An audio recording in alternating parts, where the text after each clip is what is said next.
नमस्कार, VIP news के खास कार्यक्रम आपका जन सदन में आपका स्वागत है। मैं राजेश सोनी और आज हम बात करेंगे चंपावत के रण की। दरअसल चंपावत उपचुनाव प्रचार अभियान के अंतिम चरण पे है और यहां पर दोनों ही राष्ट्रीय पार्टियों ने अपने अपने स्तर पर पूरी ताकत भी झोंक रखी है।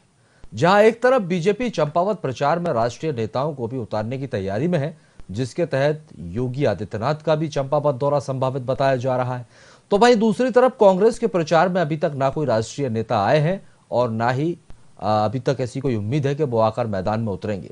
अब इस पर कांग्रेस प्रवक्ता ने भी अपनी प्रतिक्रिया देते हुए कहा है कि बीजेपी अपनी हार से डरी हुई है, इसी वजह से भाजपा अपने राष्ट्रीय नेताओं को चुनाव प्रचार में उतारने की जरूरत उन्हें पड़ रही है और अपने प्रदेश के नेताओं को भीतरघात के डर से चंपावत चुनाव से दूर रख रही है। इस तरह के कई गंभीर आरोप हैं जो यहाँ पर विपक्ष सत्ता पक्ष पर लगाता हुआ नजर आ रहा है। दरअसल सियासत जमकर गरमाई हुई है। सबसे पहले हम आपको सुनवाते हैं कि क्या कुछ प्रतिक्रियाएं हैं इसको लेकर राजनीतिक दलों की, वो सुनिए। से जुड़ा हुआ है, यही मूल निवासी हैं, यही के रहने वाले, यही उनका जन्म हुआ, यही पढ़े हैं, तो निश्चित रूप से उनके आने का एक विशेष प्रभाव पड़ता है। तो उत्तर प्रदेश के मुख्यमंत्री हैं, वहाँ की जनता तो प्यार करती है, लेकिन उत्तराखंड की जनता उनसे बहुत प्यार करती है और वो टनकपुर बनबसा अपना कार्यक्रम दे रहे हैं मोदी हमारे पुष्कर धामी जी के समर्थन में, तो निश्चित रूप से उसका बड़ा लाभ पार्टी को। ये चुनावी दौरा मुझे लगता है कि एक छोटा भाई बड़े भाई के लिए, बड़ा भाई छोटे भाई के लिए एक सहयोग के लिए आना हुआ है और हम ये कह सकते हैं कि जिस तरह से योगी जी की पॉपुलैरिटी उत्तराखंड में भी है, पुष्कर सिंह धामी जी की पॉपुलैरिटी उन्होंने साबित कर दिया है कि वो भी अगर कहीं फ्लावर हैं तो कहीं फायर भी हैं और एक दूसरे से सीखते हुए, एक दूसरे का सहयोग करते हुए दोनों मुख्यमंत्री आगे चल रहे हैं। इनका चुनाव है तो एक अपना अपनत्व दिखाने के लिए, क्योंकि योगी जी उत्तराखंड से आते हैं, योगी जी आए और मुझे मैं कहते हुए ये बहुत खुशी हो रही है कि जो पूरी तरह से एक वातावरण में 99.9% का वातावरण हमें ऐसा दिख रहा है कि वो माननीय पुष्कर सिंह धामी जी के नेतृत्व में दिख रहा है। एक छोटा सा एक सीट का उपचुनाव है, ऐसे में इस बात को आप यूं भी ले सकते हैं कि पुष्कर सिंह धामी जो कि मुख्यमंत्री हैं प्रदेश के, उनको अपने स्थानीय कार्यकर्ताओं और नेताओं पर बिल्कुल भरोसा नहीं है। अभी आपने 2022 का जो विधानसभा चुनाव देखा, उसमें खटीमा से करारी हार मिलने के बाद अब उनको असुरक्षा की भावना हो गई है। उनको ये लग रहा है कि हर मंत्री जो वहां पर पहुंचेगा वो उनको हराने की कवायद ज्यादा करेगा बनिस्बत इसके कि उनको जिताने के लिए प्रचार करे, क्योंकि पुष्कर सिंह धामी हारेंगे तभी दूसरे मंत्री का नंबर आएगा। और आपने देखा कि किस तरह से मतदान के तुरंत बाद 15 फरवरी के बाद पुष्कर सिंह धामी के किचन कैबिनेट के लोगों ने हमला बोला प्रदेश अध्यक्ष के ऊपर, मदन कौशिक के ऊपर, संगठन की संदिग्ध भूमिका को लेकर, और ऐसे में सुना है कि वहां से मंत्रियों को राम राम करके हाथ जोड़कर वापस भेज दिया जा रहा है। अब इस वक्त धामी जी को अगर सहारा है तो केवल योगी जी का है या केवल अपने केंद्रीय मंत्री। चलिए, तो चंपावत रण में जिस तरह से आपने देखा, कई राजनीतिक दलों की प्रतिक्रियाएं आपने सुनी, अपने अपने दावे हैं, अपने अपने वादे हैं जिसको लेकर मैदान में है और जो मुख्य मुकाबला है वो बीजेपी और कांग्रेस की तरफ बताया जा रहा है। यही वजह है कि दोनों दल आमने सामने नजर आ रहे हैं और इसी पर आज हम चर्चा करेंगे। कई मेहमान हमारे साथ हैं, पहले मेहमानों का परिचय हम आपसे करवाते हैं। हमारे साथ सीमा डोरा जी हैं जो कि भारतीय जनता पार्टी का पक्ष रखेंगी, आपका बहुत बहुत स्वागत है। और वहीं कांग्रेस का पक्ष रखने के लिए अमरजीत सिंह जी हमारे साथ जुड़े हुए हैं, आपका भी बहुत स्वागत है। और साथ ही सामाजिक कार्यकर्ता नरेंद्र सिंह जी भी हमारे साथ यहाँ पर बने हुए हैं। सर, आपका भी बहुत स्वागत है। आप सभी मेहमानों का स्वागत करते हैं, लेकिन पहला सवाल सीमा डोरा जी, चंपावत की लड़ाई, तैयारियां जोरों पर है और हालांकि ये तो कहा जाता है बीजेपी को लेकर कि कोई भी चुनाव हो बीजेपी हर चुनाव में शिद्दत के साथ जुट जाती है, लेकिन इस बार आपकी शिद्दत पर कई तरह के सवाल यहां पर विपक्ष खड़ा करता हुआ नजर आ रहा है। विपक्ष का यह कहना है कि कहीं ना कहीं कोई डर आप लोगों के अंदर है और यही वजह है जो पूरी की पूरी टीम यहां पर उतारी है। 4 लाइनें पढ़ूंगी सर। मत परवाह कर उनकी जो आज देते हैं ताना, मत परवाह कर उनकी जो आज देते हैं ताना, झुका देंगे सर जब आएगा हमारा जमाना। लहरें बन जाएं तूफान, कश्ती का काम है बहना। पुष्कर सिंह जी जीतेंगे, बस ये है हमें बताना। कुछ तो लोग कहेंगे, लोगों का काम है कहना। कहते हैं जब किसी चीज को शिद्दत से चाहो तो पूरी कायनात मिलकर उस चीज को आपको दिलाने इसमें लग जाती है। तो आज हमारी जो शिद्दत देख के तो कायनात को भी पुष्कर सिंह धामी जी को जिताना होगा। और साथ में वो जनता जो देवतुल्य जनता है, जिसने देख लिया कि कितनी बड़ी गलती कर दी उन्होंने पहले खटीमा में पुष्कर सिंह धामी जी को वोट ना देकर, लेकिन आज वो जनता पछता रही है और पूरी की पूरी जनता, पूरा का पूरा जो हमारे पास उनका साथ है और हम सब। ठीक है मैडम, शेर अच्छा था आपका, आश्वस्त है। ठीक है सीमा जी, आपका शेर अच्छा था, लेकिन सवाल ये भी तो हो जाता है कि इससे पहले के विधानसभा चुनाव में क्या हुआ था, तब भी शिद्दत के साथ ही उतरे थे। जाहिर सी बात है विपक्ष को मौका मिला जी। उस समय में और आज की डेट में बहुत फर्क है। उस समय धामी जी जो थे वो पूरी 70 विधानसभाओं को देख रहे थे, बहुत प्रेशर था उनके ऊपर। उनका मेन उद्देश्य था उस समय की किसी तरीके से उत्तराखंड में जीत हासिल हो। कोई भी हमको सीट जो हम नहीं चाहते थे कि लूज हो, लेकिन उनका ध्यान जो था अपनी सीट पे कम रहा, जिसके कारण जो कि लास्ट मोमेंट पे होता है कि 1.5 महीने में जो लोगों के पास जनसंपर्क होता है उससे लोगों पे बहुत प्रभाव पड़ता है, जो धामी जी नहीं कर पाए, जिसके कारण उनको हार का सामना करना पड़ा। लेकिन वो भी एक लोगों की भूल थी जिसपे लोग जान चुके हैं कि वो गलती थी, अब दोबारा नहीं दोहराएंगे। लेकिन खटीमा से हम बहुत अच्छी तरीके से जीत रहे हैं, ये विपक्ष को भी पता है। तो वही है ना, उल्टा चोर कोतवाल को डांटे। अब विपक्ष को तो पता ही है कि हम हार ही रहे तो कुछ ना कुछ तो ठीकरा फोड़ ही दो एटलीस्ट, वो वाली बात है। अमरजीत सिंह जी, अंदेशा हो गया है, आप लोग हारने वाले हैं, जमीन तैयार करनी शुरू कर दी, इस तरह की वजह आप लोग रख रहे हैं सामने? सीमा डोरा जी नमस्कार। मैंने कहा चुनाव खटीमा में नहीं है, चुनाव चंपावत में है। खटीमा में मैंने बोला खटीमा में हार गए थे। ठीक है, देखो समस्या क्या है कि भारतीय जनता पार्टी, खटीमा और चंपावत पास पास ही है, और यही तो कांग्रेस कह रही है कि जो खटीमा में हुआ ऐसा ना हो वो चंपावत में भी हो जाए। कतई नहीं होगा, क्योंकि खटीमा से भारतीय जनता पार्टी को ही सीट मिली थी, इनको नहीं मिली थी चंपावत में। तो चंपावत की तो हमारी सीट है ना, जीती हुई सीट है वो, तो उससे क्या फर्क पड़ेगा। और चंपावत के जो विधायक है वो धामी जी के पक्ष में है ना, जब विधायक है तो जनता भी प्रत्याशी बदल गए, प्रत्याशी है, लेकिन प्रत्याशी को जिताने वाली जनता तो साथ है ना। चलिए ठीक है अमरजीत जी, क्या डर है? जमीन तैयार कर रहे हैं आप लोग इस तरह के आरोप लगाकर? आपका तो कोई भी नेता, आपका तो कोई भी दिग्गज, हरीश रावत को छोड़ देते हैं, अभी हरीश रावत की बात मैं करूंगा आपसे बाद में, लेकिन यदि बात करते हैं केंद्रीय नेतृत्व की, नेशनल लेवल से जो बड़े नेता हैं आपके राष्ट्रीय स्तर के, वो तो यहाँ पर आए ही नहीं। तो आपकी क्या तैयारी है?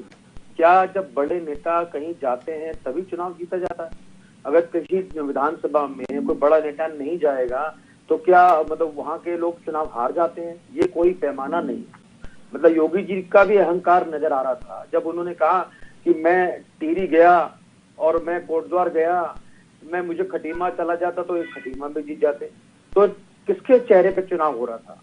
भारतीय जनता पार्टी के कामों पे चुनाव जीता जा रहा था फरवरी 2022 में, या मोदी जी के चेहरे पे चुनाव जीता जा रहा था, या जो 6 महीने में 5 महीने में धामी जी ने काम किए उत्तराखंड में उस पे जीता जा रहा था।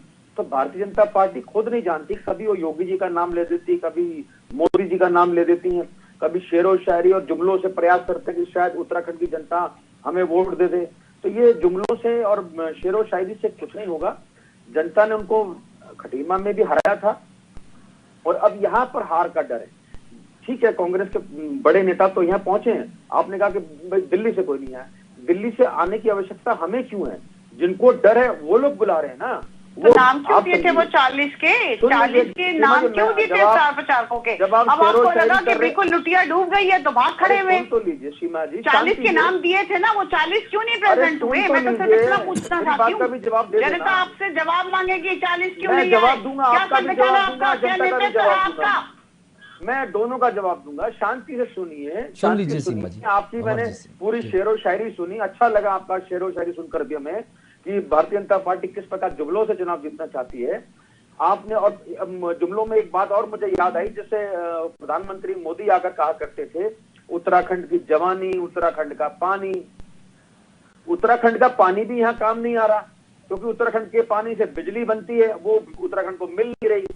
जवानी यहाँ से पलायन करके जा रही है। ठीक है सर, जो सवाल सीमा जी ने पूछा उसका जवाब तो दे दीजिए सर, गोल गोल क्यों घुमा रहे हैं अमरजीत? जवाब तो है नहीं आपके, तो हर प्रश्न का सीमा जी का सवाल का जवाब दे दीजिए। जो लिस्ट तैयार की गई थी स्टार प्रचारकों की, 40 नाम थे, क्यों नहीं पहुंचे?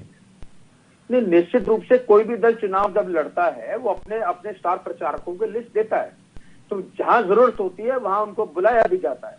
अब एक उपचुनाव के लिए जहाँ एक हारा हुआ मुख्यमंत्री यही वजह है सर, यही वजह है कि बीजेपी एक छोटे से छोटे चुनाव को भी बड़े रूप में देखती है, और यही फर्क हो जाता है बीजेपी और कांग्रेस के अंदर, और जिसका खामियाजा भी कहीं ना कहीं पार्टी को भुगतना। अभी आप लोगों के यहाँ चिंतन शिविर हुआ, मंथन हुआ, और मंथन के बाद कई तरह की हिदायतें दी गई। चिंतन मंथन छोड़िए, चिंतन वो भी हो रहा है पार्टी में, उसका भी कोई ना कोई हल निकलेगा। तो उसमें भी यही सारी रणनीतियां बनी थी। नहीं, आप बात मेरी भी तो सुन लीजिए, सुन रहा हूं सर, आप मेरी भी सुन लीजिए, सीमा जी से भी जवाब दे दीजिए। क्या चेहरों पे वोट देगी जनता या कामों पे वोट देगी? अब मुझे बताइए, क्या कुछ काम ऐसे किए हैं? बेरोजगारी मिटी है, यहाँ के पानी का फायदा उत्तराखंड को मिला, बिजली नहीं उत्तराखंड में, रोजगार नहीं है, महंगाई चरम पर है। क्या जनता देख नहीं रही इस बात को? किस मुद्दों के बीच में जनता के बीच में जा रहे हैं लोग? कोई बताएं तो सही, कोई कार्य योजना बनाई है भारतीय जनता पार्टी ने जिसको लेकर के जा रहे हैं? 4 धाम यात्रा चल रही है, सारे मंत्री मुख्यमंत्री को जिताने में लगे हुए हैं, ये जनता को बताएंगे नहीं। फिर भी जनादेश तो मिला, चेहरे लेकर के चले जाएंगे, चेहरे वोट सरकार फिर बनी ना, जनादेश तो मिला ना। आप लोग नहीं समझा पाए जमीन पर जाकर, ये बात सर ठीक है, आप टीवी पर बोलते हैं, जमीन पर नहीं समझा। सम्मान करते हैं ना, हम तो विपक्षी भूमिका निभा ही रहे हैं। नहीं, आप टीवी पर ठीक है, आप सारे मुद्दे उठाते हैं, लेकिन जमीनी स्तर पर जनता को नहीं समझा पाए ना सर। सीमा जी जवाब दीजिए। जी, इनके हरीश जी का भी मैं बयान सुन रही थी, कहीं बोल रहे थे, कहते मैं उदयपुर से आया, मैं जाना तो नहीं चाहता था, लेकिन ऐसा जब भारतीय जनता पार्टी ने कहा कि कांग्रेस सरेंडर कर रही है तो मुझे जाना पड़ रहा है चंपावत। पड़ रहा है मतलब मजबूरी। तो आप लोग जो है वो चुनाव मजबूरी से लड़ते हैं और हम शिद्दत से लड़ते हैं, जैसे आपने ही बोला, आपकी भाषा ही बोल रही हूँ। तो शिद्दत और मजबूरी में फर्क है। मैं यही तो कह रहा हूँ, मजबूरी में फर्क है। आपने चंपावत की जनता को मजबूरी समझा और हमने जरूरी समझा। आपने कहा, मैं कह रहा हूँ, जब आपने उत्तराखंड के इतने काम किए हैं तो आपको ये फौज खड़ी करने की जरूरत क्या थी? आज बुलडोजर चलाने की जरूरत क्यों पड़ गई? आप इस तुष्टीकरण की राजनीति करने की आवश्यकता क्या पड़ गई? सीमा डोरे जी, मेरी बात का जवाब दीजिए ना। क्यों बुलडोजर, फिर बुलडोजर बाबा, फिर ये धामी जी की हवाई बातें और आपके जुमले।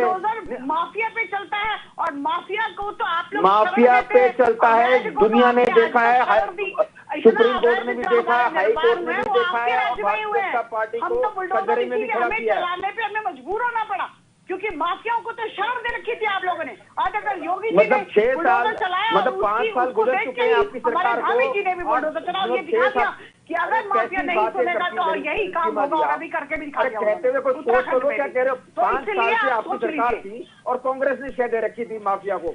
माफिया में आपके नेताओं का नाम आ रहा है, माफिया में आपके अधिकारियों का नाम आ रहा है। अखबार पढ़ते हैं कि नहीं पढ़ते? जानकारी अच्छी थोड़ा। ये 5 साल की सरकार आपकी कांग्रेस की नहीं थी, याद करिए, भूल जाते आपको यही कुछ करते आ रहे हैं। आरोप किसको लगाने? अरे आरोप लगाने पहले सोच तो लिया करो थोड़ा सा, ऐसे कुछ तैयारी करके आइए। आप लोग बंटवारे करते, आप लोगों ने देश की विभाजन कर दिया, आप लोगों ने लोगों के विभाजन कर दिए, दिलों को बांट दिया आप लोगों ने। बात कर रही है, कुछ तो सोच समझ के देश के लोग अपने देश को नहीं जानते, भारत के लोग भारत की संस्कृति को जानते नहीं है, जो हम विषयांतर हो रहा है आपको, ठीक है। आज मोदी जी रूबरू करा रहे बच्चों को। मोदी जी ने उत्तराखंड नहीं चलाना, धामी जी ने चलाना। जो आप लोगों ने पूरी की पूरी लुटा दी संस्कृति विदेशों में, और आके तो अभी राहुल जी चाइना में उत्तराखंड की बात कीजिए, चंपावत की बात कीजिए, चंपावत बताएंगे जरा। ठीक है मैडम। सीमा जी आ रहा हूँ आपके पास, अमरजीत जी आपके पास भी सामाजिक कर्ता नरेंद्र सिंह जी हमारे साथ जुड़े। नरेंद्र सिंह जी, आप कैसे देखते हैं? दोनों ही दल की अपनी अपनी तैयारियां हैं और जिस तरह से दमखम के साथ दोनों ही पार्टियां जुटी हुई हैं, शक्ति प्रदर्शन किया जा रहा है, हॉट सीट है क्योंकि मुख्यमंत्री खुद यहाँ से चुनाव लड़ रहे हैं। क्या कहता है चंपावत सीट का समीकरण?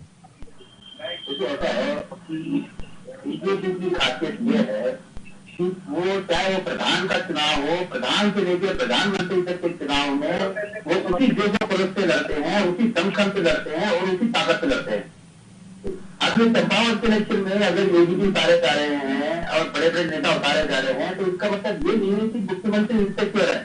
इसका मतलब ये है कि वो शिद्दत से जीतना चाहते हैं और वो ये संदेश देना चाहते हैं सबको, ये मुख्यमंत्री इसे बनाया गया है, वो 5 साल के लिए है और अपने पूरे काम करेंगे और आप पूरी पार्टी इनके पीछे करेंगे। ये संदेश जो चंपावत की जनता को दे रहे हैं। और देखिए, इसमें कोई बड़ी बात नहीं है कि अगर योगी जी आ रहे हैं या मोदी जी, अगर मोदी जी स्वयं भी आ रहे हैं तो इसमें बड़ी बात नहीं होगी। इनके एक महत्वपूर्ण इलेक्शन है ये, और इनका सिविक चित्र इलेक्शन लड़ रहा है, उनके हारने से बहुत ज्यादा चिंतित होगी, इससे वो बचना चाहते हैं और इससे कोई बुराई नहीं है।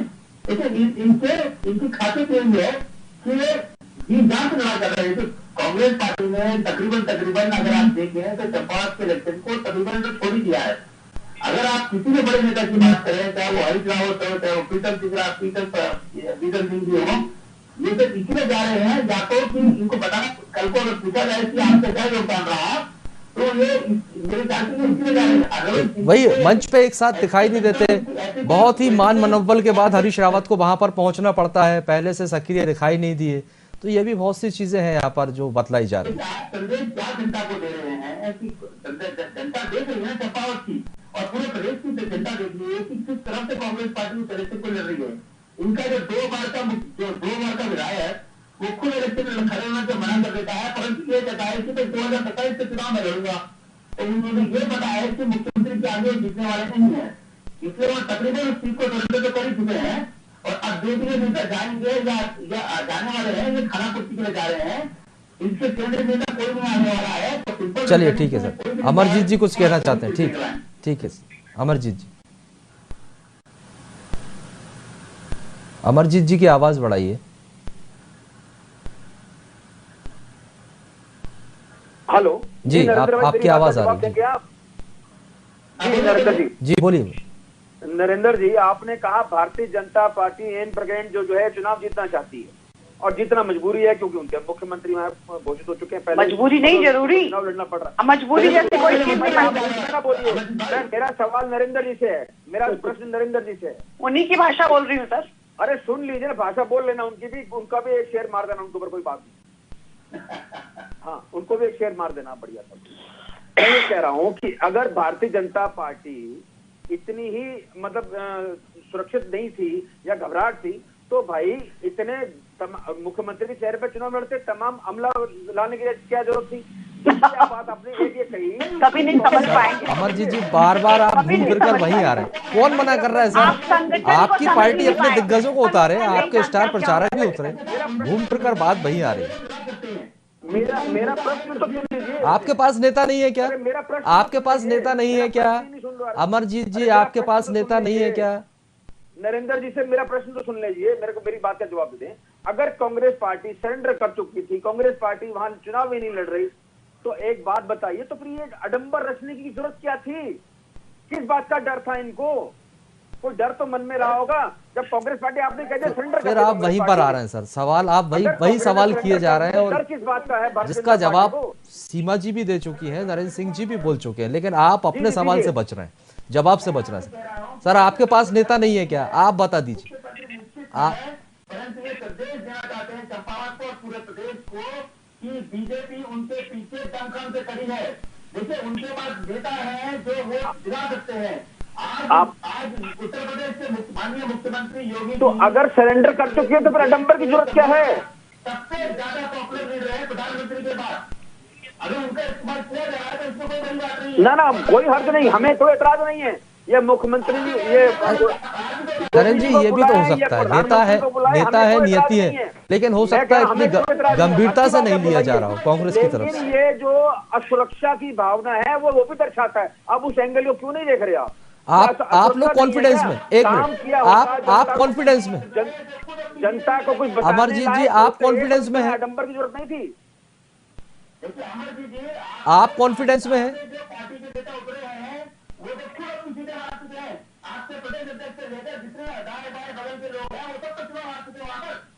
तो फिर डर किस बात का भारतीय जनता पार्टी को? ये तो बता दीजिए मुझे, मेरा सवाल ही। चलिए ये बीजेपी प्रवक्ता से जवाब लेते, ठीक है सीमा डोरा जी। जब कांग्रेस चुनाव नहीं लड़ रही है, हमारे डर है, नेता है, तो भारतीय जनता पार्टी को डर किस बात का? ये जवाब कोई भी नहीं दे पा रहा। भारतीय जनता पार्टी वो संगठन है कि डरी तो वो तब नहीं थी जब एक सीट के साथ कारण डरी थे, हम सत्ता से हट गए थे और अटल बिहारी वाजपेयी जी ने कहा था चिमटे से भी ना उठाऊं मैं ऐसी सरकार को जो मिलजुल के बनानी पड़े। तो हम तो वो पार्टी है, अपने दम पे चलते हैं, संगठन हमारा इतना मजबूत है और आपके पास नेतृत्व ही नहीं है, नेतृत्व ही नहीं है। सबसे बड़ी कमी नेतृत्व की है। जो आप समझ नहीं सकते। मंथन चिंतन जितने मर्जी कर लीजिए पर रिजल्ट उसका शून्य आता है आपका, क्योंकि आप लोग ये स्वीकारते नहीं है कि आप कितने गलत है, आप में कितनी कमियां। और भारतीय जनता पार्टी अगर मंथन चिंतन करती है तो उस पर तुरंत जो है इम्प्लीमेंटेशन शुरू हो जाता है कि यहाँ कमी रहेगी तो हमको इस तरीके से सुधारना। ये आप में और हम में जो है वो अलग है। ये खूबसूरती है भारतीय जनता पार्टी की, ये खूबसूरती। इससे क्या फायदा मिलेगा? एक मिनट सीमा अरोड़ा जी, चलिए आप कह रहे हैं डर नहीं है, ठीक है, क्या फायदा मिलेगा? इतने दिग्गज उतरेंगे, सीटें बढ़ जाएंगी।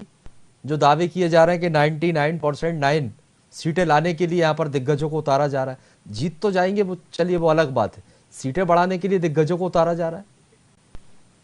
देखिए यहाँ पे तो फिलहाल एक सीट की बात हो रही है, आगे सीटें बढ़ाएंगे, जब सीटें बढ़ाने का मौका आएगा तो और भी करेंगे, लेकिन फिलहाल एक सीट की बात है हमारे लिए। चाहे वहाँ धामी जी खड़े होते या कोई और खड़ा होता, एक सीट भी हमारे लिए बहुत इंपॉर्टेंट है। और यहाँ तो हमारा सीएम खड़ा है, सीएम मतलब हम उत्तराखंड की नाक खड़ा है। परफॉर्मेंस अच्छा होना चाहिए, ये भी एक वजह हो सकती है। ऑफ कोर्स, एंड परफॉर्मेंस उनकी अच्छी रही है, उन्होंने बहुत शॉर्ट टाइम के लिए वो सीएम बने, लेकिन उन्होंने पहले भी अपनी परफॉर्मेंस अच्छी दी और अभी भी परफॉर्मेंस अच्छी दी। और सबसे बड़ी बात यह है कि युवा नेता आज की डेट में सबके कहते हैं। 2 मुख्यमंत्री नहीं दे पाए, तीसरा मुख्यमंत्री ने 5 महीने में उत्तराखंड को क्या दे दिया, ये तो बता दीजिए। खड़े रहे, आप बताइए इससे ज्यादा पॉपुलर कौन हो सकता है? एक विधायक इनका खड़ा हो सकता है? पॉपुलर है, पॉपुलर है, कह देने से पॉपुलर हो जाता है आदमी। अपने कामों से ऐसे पुष्कर सिंह धामी आपके दो आपको बाहर करने पड़ गए, कांग्रेस थोड़ी बाहर की, भारतीय जनता पार्टी ने बाहर केंद्र ने निकाला उनको पार्टी से, सीएम बन जाइए। केंद्र को पता था कि इन्होंने 47 सीट जो लेकर आए, उन्होंने मेहनत करी उसके ऊपर।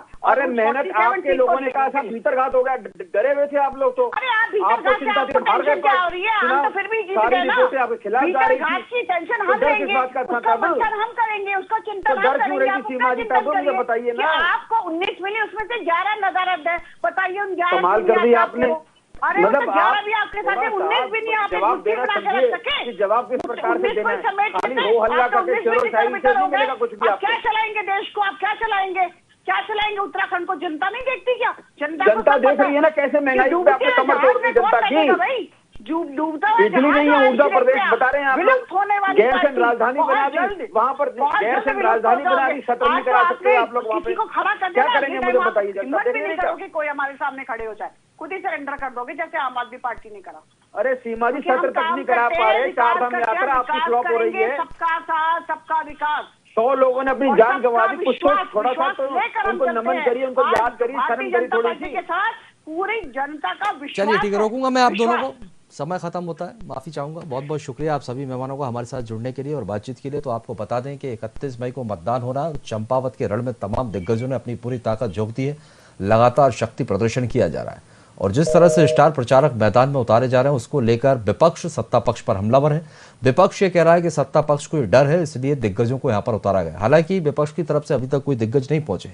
हरीश रावत जरूर वहां पर पहुंचे थे। अपनी अपनी तैयारियां हैं और क्या कुछ समीकरण, इस पर भी चर्चा हुई, लेकिन अब तो ये जनता को तय करना है और बहुत जल्द ये तय भी हो जाएगा। फिलहाल के लिए बहुत बहुत शुक्रिया और आगे की खबरों के लिए आप लगातार बने रहिए VIP न्यूज के साथ।